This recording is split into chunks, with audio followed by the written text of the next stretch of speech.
Kita semua tahu ya, industri kertas itu industri raksasa. Tapi di balik itu semua ada limbah yang jumlahnya juga raksasa. Nah, gimana kalau limbah industri super besar ini bisa kita sulap jadi sesuatu yang super berharga? Ternyata para ilmuwan udah nemuin caranya. Coba lihat angka ini, 50 juta ton. Angka yang saking besarnya sampai susah buat kita bayangin. Dan ini bukan sekedar angka loh, ini adalah skala peluang yang selama ini kebuang sia-sia. Yap, segitu banyaknya lignin, produk sampingan dari industri pulp dan kertas, yang diproduksi setiap tahun. Biar kebayang, lignin ini itu biopolimer paling umum kedua di alam setelah selulosa. Jadi, ya ini ada di mana-mana. Tapi, ini dia masalahnya. Dari 50 juta ton tadi, 98%-nya cuma dibakar gitu aja buat jadi bahan bakar berenergi rendah. Cuma 2% yang beneran diolah jadi produk yang berguna. Sayang banget kan, ini pemborosan sumber daya yang luar biasa. Nah, pertanyaan inilah yang jadi pemicu penelitian ini. Gimana kalau kita bisa stop bakar-bakar limbah itu dan mulai mengubah 98% yang terbuang itu jadi bahan kimia super mahal, menciptakan nilai dari sesuatu yang selama ini dianggap sampah? Oke, yuk kita bedah lebih dalam. Pertama-tama, kita perlu paham dulu sebesar apa sih masalahnya, yaitu limbah miliaran dolar dari industri kertas ini. Jadi, lignin itu apaan sih? Gampangnya, anggap aja ini lem alaminya pohon. Polimer yang super kompleks ini yang bikin kayu jadi kaku dan ngejaga semua serat selulosanya tetap nempel. Nah, buat bikin kertas, kita kan harus misahin serat selulosa dari si lem lignin ini. Ironisnya, proses inilah yang justru menciptakan lignin kraft, yang sayangnya malah jadi salah satu aliran limbah industri terbesar di planet kita. Oke, kalau jumlahnya sebanyak itu, kenapa nggak kita manfaatin aja? Nah, ini dia nih yang jadi tantangannya. Ternyata, mecahin si lem alami ini tuh susah banget. Masalahnya tuh ada beberapa. Pertama, struktur kimianya itu ribet dan kuat banget. Kayak mau ngebuka gembok super rumit. Terus, cara-cara lama buat mecahinnya itu kasar, butuh suhu dan tekanan tinggi, dan seringkali pakai katalis atau enzim yang harganya selangit. Nah, semua ini bikin prosesnya jadi nggak ekonomis buat skala industri besar. Tapi, para peneliti ini nemuin solusi yang jenius banget. Ini benar-benar terobosan dalam kimia hijau yang langsung menjawab semua tantangan tadi. Dan ini nih yang bikin pendekatan mereka beda, langsung dari misi mereka sendiri. Mereka nggak cuma coba-coba mecahin lignin, mereka mau melakukannya secara berkelanjutan pakai pelarut generasi baru yang ramah lingkungan. Solusi mereka ada dua bagian. Yang pertama, namanya depolimerisasi elektrokimia. Jadi daripada pakai panas atau bahan kimia keras, mereka pakai listrik. Ini cara yang jauh lebih sopan dan terkontrol buat ngebongkar polimer lignin yang kompleks. Persis kayak ngelepasin manik-manik berharga satu persatu dari kalung yang rumit.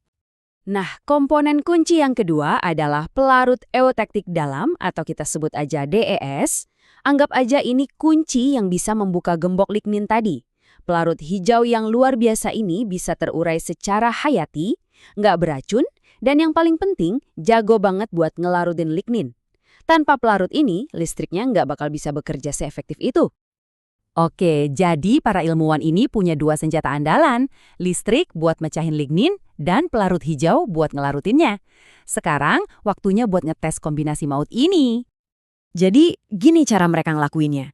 Mereka ambil lignin kraft, terus dilarutin ke dalam 3 jenis pelarut hijau yang beda-beda.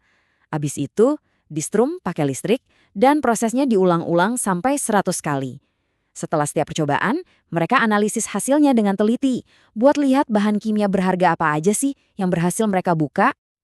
Jadi, intinya, eksperimen ini mau jawab dua pertanyaan penting. Pertama, pelarut hijau mana sih yang paling jago? Dan kedua, butuh struman berapa banyak biar hasilnya paling efisien? Dan ini dia bagian yang paling seru, hasilnya. Setelah semua eksperimen tadi, apa sih yang benar-benar mereka dapatkan dari limbah lignin ini? Nah, ini dia nih momen yang ditunggu-tunggu. Apakah metode hijau yang baru ini beneran berhasil? Dan jawabannya? Jelas berhasil. Salah satu temuan utamanya adalah pemilihan pelarut itu ngaruh banget. Tiap jenis pelarut hijau ternyata secara selektif menghasilkan bahan kimia yang beda-beda. Artinya, mereka nggak cuma bisa mecahin lignin, tapi mereka juga bisa milih mau produksi senyawa spesifik yang mana. Keren kan? Dan pas kita lihat angkanya, peningkatannya gila-gilaan. Hasil beberapa bahan kimia utamanya meroket. Ini bukan sekedar perbaikan kecil-kecilan ya. Ini lompatan besar dalam efisiensi. Mengubah limbah yang tadinya sedikit nilainya jadi harta karun bahan kimia. Lihat angka ini, 65,8 kali lipat. Sebanyak itulah mereka berhasil ningkatin hasil siringaldehida, salah satu bahan kimia paling berharga yang mereka produksi. Efisiensi kayak gini nih yang bisa mengubah proses skala lab jadi solusi industri yang nyata. Jadi setelah semua tes itu, akhirnya mereka nemuin resep yang paling pas. Kombinasi juaranya, pelarut CCLA yang cuma disetrum 5 kali. Itu dia titik paling optimalnya, super efisien dan super efektif buat dapetin nilai tambah paling tinggi dari lignin craft. Oke, ini kan sains yang keren banget ya. Tapi apa artinya buat kita di dunia nyata? Nah, ini membawa kita ke bagian terakhir. Kenapa semua ini penting? Gambaran besarnya itu, wah, gede banget. Metode ini secara fundamental mengubah sampah jadi harta. Pakai proses yang benar-benar ijo, yang nggak butuh bahan kimia bahaya atau kondisi ekstrim. Ini bikin pemanfaatan lignin jadi bukan cuma mungkin, tapi juga masuk akal secara ekonomi. Dan yang paling penting, ini membuka jalan buat ekosistem sirkuler yang sesungguhnya di industri kertas, di mana konsep limbah itu sendiri udah nggak ada lagi. Jadi, saya mau tinggalin Anda dengan satu pemikiran ini. Penelitian ini nunjukin kalau jawaban dari tantangan keberlanjutan terbesar kita mungkin aja tersembunyi di tumpukan sampah kita sendiri. Pertanyaannya sekarang adalah, apa lagi yang bisa kita sulap?